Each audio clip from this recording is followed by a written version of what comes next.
O capítulo 19 de Jeremias é um oráculo de juízo sem apelo. A quebra da botija de barro no vale de Tofete é o ato simbólico central, significando a destruição total e irremediável de Jerusalém, devido à sua profunda apostasia e o abominável sacrifício de crianças. O juízo será manifestado na falência dos seus planos, no escárnio de seus vizinhos e no extremo da fome canibal. O capítulo encerra com a certeza de que a ruína virá por causa da obstinação do povo em ignorar a voz de Deus. Vamos à leitura. Jeremias capítulo 19. Eis o que me diz o Senhor: vai à casa do oleiro e compra um vaso de barro. Tomarás então contigo anciãos do povo e anciãos do sacerdote, e te dirigirás ao vale de Ben-Enom, próximo da saída da porta dos cacos, e lá pronunciarás o oráculo que te ditar. Tu lhes dirás então: escutai a palavra do Senhor, rei de Judá, e vós todos, habitantes de Jerusalém. Eis o que diz o Senhor dos Exércitos, Deus de Israel: sobre este lugar vou mandar desgraça tamanha, que fará tinir os ouvidos a quem dela ouvir falar. Abandonaram-me, profanaram este lugar, e ofereceram incenso a outros deuses que nem eles conheceram, nem seus pais e nem os reis de Judá. Macularam este lugar com o sangue dos inocentes. E ergueram o lugar alto a Baal para, em honra dele, queimar os seus filhos em holocausto. Tais coisas não as prescrevi, delas não falei e nem ao pensamento me vieram. Por tudo isso virão dias, oráculo do Senhor, em que este lugar não mais se chamará Tofete, nem vale de Ben-Enom, mas sim vale da matança. Aí aniquilarei os planos de Judá e Jerusalém, e ordenarei que caiam seus habitantes sobre a espada dos inimigos e pelas mãos daqueles que odeiam a sua vida. Entregarei seus cadáveres como pasto às aves do céu e aos animais da terra. Farei dessa cidade objeto de assombro, causa de zombaria, e a vista de suas chagas será motivo de escárnio a quem por ela passar. Na angústia e na miséria, aqui a reduzirão os inimigos que lhe odeiam a vida. Se verá mesmo compelida a comer a carne de seus filhos e de suas filhas, e eles se devorarão uns aos outros. Em seguida, sobre o olhar dos que forem contigo, partirás a bilha, exclamando: eis o que diz o Senhor dos Exércitos: quebrarei este povo e a cidade como se parte um vaso de barro, sem que possa ser refeito, e por falta de outro local será enterrado em Tofete. Eis o que farei desse lugar, oráculo do Senhor, e dos seus habitantes, de tal modo farei que o tornarei semelhante a Tofete. As casas de Jerusalém e os palácios dos reis de Judá ficarão imundos como o solo de Tofete, casa sobre cujos tetos foi queimado o incenso às malícias dos céus e oferecidas libações a deuses estranhos. Regressou então Jeremias de Tofete, aonde o Senhor os enviara a profetizar. De pé no átrio do templo do Senhor, exclamou a multidão: eis o que diz o Senhor dos Exércitos, o Deus de Israel: vou despejar sobre esta cidade e sobre as aldeias de sua jurisdição os flagelos de que as ameacei, porque seus habitantes endureceram a cerviz para não acatar minhas palavras. No capítulo 20 de Jeremias, contrasta a perseguição física e a humilhação imposta por Passur, o sacerdote, com a profunda angústia existencial do profeta. Passur é condenado com o nome Magor-Missabib, e Jeremias sente esse mesmo terror. A quinta confissão revela a luta interna do profeta, que sente a palavra de Deus como fogo ardente, incontrolável, e amaldiçoa o dia de seu nascimento. Apesar do desespero, a fé é reafirmada no versículo 11, onde ele declara que o Senhor é um poderoso guerreiro a seu favor. Jeremias capítulo 20.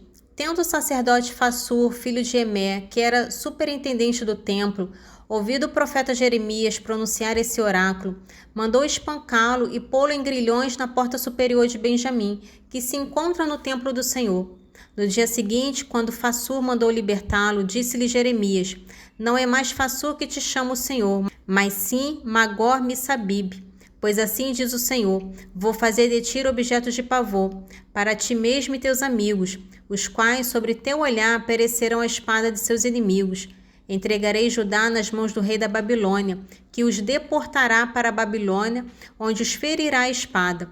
E entregarei todas as riquezas desta cidade, todo o produto de seu trabalho, todas as suas reservas preciosas e todos os tesouros dos reis de Judá, nas mãos de seus inimigos, que o tomarão como presa e os levarão para a Babilônia.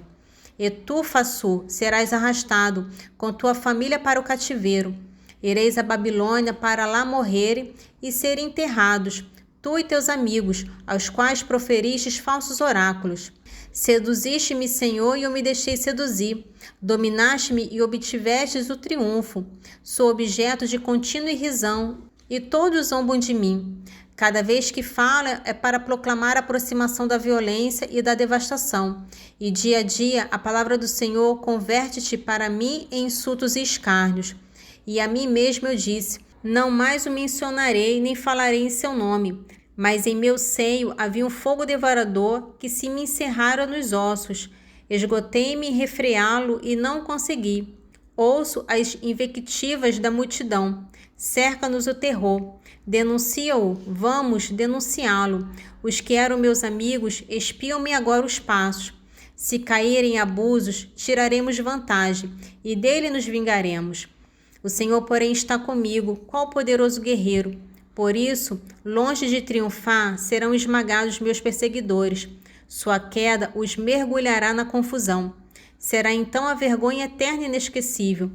Senhor, Deus dos exércitos, vós que sondais o justo e que escrutais os rins e os corações, concedei-me o poder de contemplar a vingança que deles ides tirar, pois em vossas mãos depositei a minha causa.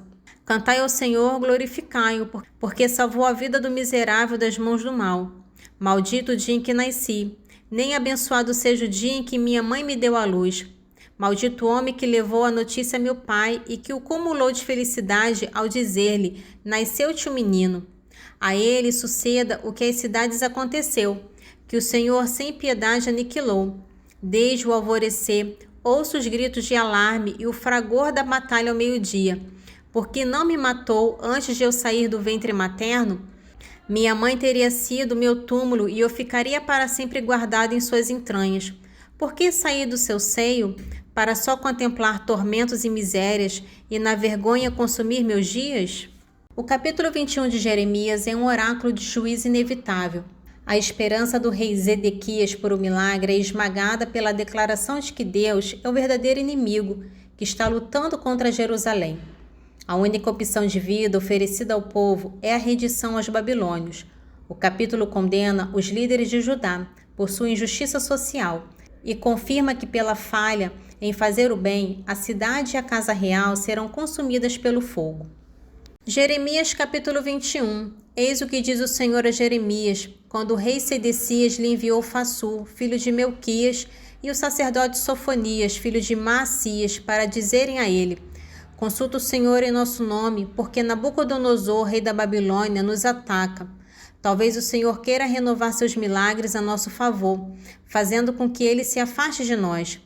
Eis, respondeu-lhe Jeremias, o que transmitires a Sedecias, oráculo do Senhor, Deus de Israel, as armas que empunhais para o combate, fora dos muros contra o rei da Babilônia, e os caldeus que vos sitiam. Vou reuni-las no interior desta cidade. Então, com toda a força de meu braço vigoroso, com furor, indignação e cólera, combaterei contra vós. Ferirei os habitantes desta cidade, homens e animais, que serão vítimas de grande peste. Em seguida, oráculo do Senhor, Sedecias, rei de Judá, seus servos e o povo, e tudo quanto escapar da peste, da espada e da fome, eu os entregarei a Nabucodonosor, rei da Babilônia, a esses inimigos que lhe odeiam a vida. E ele os passarão a fio de espada, sem perdão, nem piedade ou misericórdia. Dirás então ao povo, oráculo do Senhor, eis que vos coloco na encruzilhada dos caminhos da vida e da morte. Aquele que ficar na cidade perecerá pela espada, pela fome ou pela peste. Aquele que sair para entregar-se aos caldeus, que vos sitiam, viverá, e a vida salva será seu espólio. Fixei meus olhares sobre esta cidade, para a sua desgraça e não para o bem, oráculo do Senhor. Cairá ela nas mãos do rei da Babilônia, e este a entregará às chamas. Eis o que dirás acerca da casa de Judá. Escutai a palavra do Senhor. Casa de Davi, eis o que diz o Senhor. Praticai a justiça desde o nascer do dia. Livrai o oprimido das mãos do opressor, para que meu furor não se inflame como fogo, braseiro que não se pode extinguir por causa da maldade de vosso procedimento. Eis-me aqui contra ti, habitante do vale, rochedo que dominas a planície, a vós que dizeis: quem nos virá atacar? Quem penetrará em nossos refúgios? Eu vos castigarei, oráculo do Senhor. Deitarei fogo à sua floresta e seus arredores serão devorados. A continuação do capítulo 1 de Colossenses celebra a supremacia de Cristo em dois aspectos. Criação, ele é o primogênito, o criador e sustentador de tudo. E redenção, ele é a cabeça da igreja, o reconciliador, que pacifica todas as coisas pelo seu sangue. A plenitude de Deus habita nele. Paulo então explica seu sofrimento e ministério como a revelação desse mistério, que é Cristo no meio de vós, a única esperança de glória e a única forma de atingir a perfeição. Colossenses capítulo 1, dos versículos 15 ao 29. Ele é a imagem de Deus invisível, o primogênito de toda a criação. Nele foram criadas todas as coisas nos céus e na terra, as criaturas visíveis e as invisíveis, tronos, dominações, principados, potestades. Tudo foi criado por ele e para ele. Ele existe antes de todas as coisas e todas as coisas subsistem nele.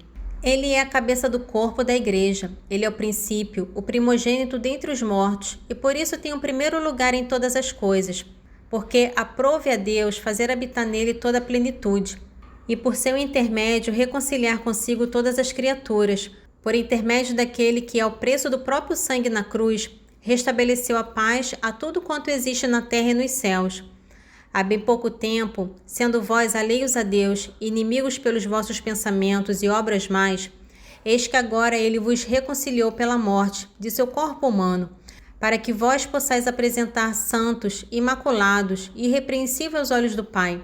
Para isto é necessário que permaneçais fundados e firmes na fé, inabaláveis na esperança do evangelho que ouviste, que foi pregado a toda criatura que há debaixo do céu e do qual eu, Paulo, fui constituído ministro. Agora me alegro nos sofrimentos suportados por vós.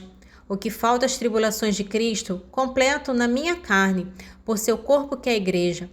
Dela fui constituído ministro, em virtude da missão que Deus me conferiu de anunciar em vosso favor a realização da palavra de Deus. Mistério este que esteve escondido desde a origem às gerações passadas, mas que agora foi manifestado aos seus santos. A esses quis Deus dar a conhecer a riqueza e glória desse ministério entre os gentios. Cristo em vós, esperança da glória. A ele é que anunciamos, admoestamos todos os homens e instruímos em toda a sabedoria, para tornar todo homem perfeito em Cristo. Eis a finalidade do meu trabalho, a razão por que luto, auxiliado por sua força, que atua poderosamente em mim. Nesse trecho do capítulo 2 de Colossenses, é uma introdução à seção de advertência da carta. Paulo demonstra seu zelo intenso pelas comunidades ameaçadas e ora para que elas alcancem o pleno conhecimento de Cristo, que é o único mistério de Deus e o tesouro de toda sabedoria. A sua satisfação com a firmeza da vossa fé funciona como um encorajamento para que os colossenses se mantenham alertas e não se deixem desviar pelas palavras persuasivas das falsas doutrinas. Colossenses capítulo 2, dos versículos 1 ao 5. Desejo realmente que estejais informados no árduo combate que sustento por amor de vós e dos de Laodiceia, assim como de todos os que ainda não me viram pessoalmente. Tudo sofro para que os seus corações sejam reconfortados e que, estreitamente unidos pela caridade, sejam enriquecidos de uma plenitude de inteligência, para conhecerem o mistério de Deus, isto é, Cristo, no qual estão escondidos todos os tesouros da sabedoria e da ciência. Digo-vos isso para que ninguém vos engane com discursos sedutores, porque, embora corporalmente distante, estou presente a vós em espírito, e me alegro em ver a firmeza da vossa fé em Cristo. Continuando no Salmo 105, nesse trecho, demonstra que, apesar do poder do livramento de Deus, o coração de Israel tendeu rapidamente à idolatria, o bezerro de ouro, e à incredulidade, rejeitando a terra prometida. O salmista destaca que a única salvação da aniquilação foi a intercessão de Moisés. A desconfiança na palavra de Deus, no entanto, foi o pecado que garantiu o castigo da morte no deserto para aquela geração e prefigurou a futura dispersão de Israel. Salmo 105, dos versículos 19 ao 27. Fabricaram um bezerro de ouro no sopé do Horebe e adoraram um ídolo de ouro fundido. Eles trocaram a sua glória pela estátua de um touro que come feno.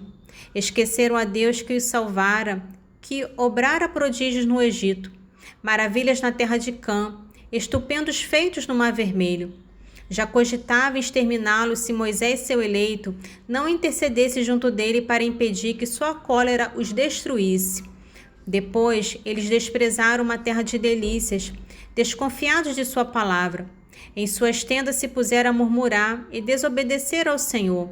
Então, com a mão alçada, ele jurou que havia de prostrá-los no deserto e dispersar sua descendência entre as nações pagãs, disseminando-os por toda a terra.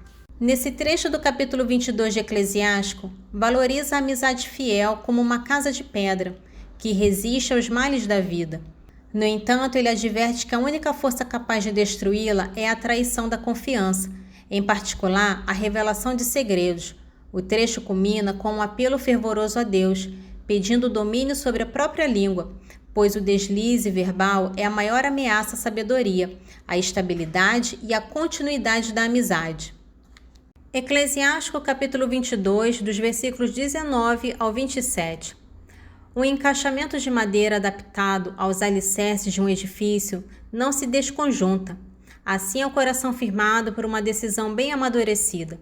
O desígnio de um homem sensato, em qualquer tempo que seja, não será alterado pelo temor. Como a estacada posta em lugar elevado e a parede sem argamassa não pode resistir à violência do vento, assim um coração tímido, de pensamentos tolos, não pode resistir ao choque do temor. O coração medroso do insensato jamais tem temor em seus pensamentos. Assim também o que se apoia nos preceitos divinos. Quem machuca um olho, dele faz sair lágrimas. Quem magoa um coração, nele excita a sensibilidade.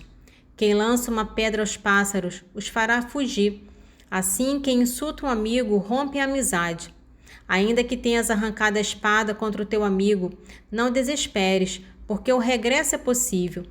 Ainda que tenhas dito contra ele palavras desagradáveis, não temas, porque a reconciliação é possível. Salvo se tratar de injúrias, afrontas, insolências, revelação de um segredo ou golpes à traição. Em todos esses casos, fugirá de ti o teu amigo. Glória ao Pai, ao Filho e ao Espírito Santo, assim como era no princípio, agora e sempre. Amém. Divino Espírito Santo, iluminai-nos, guiai-nos, dai-nos sabedoria e discernimento. Amém.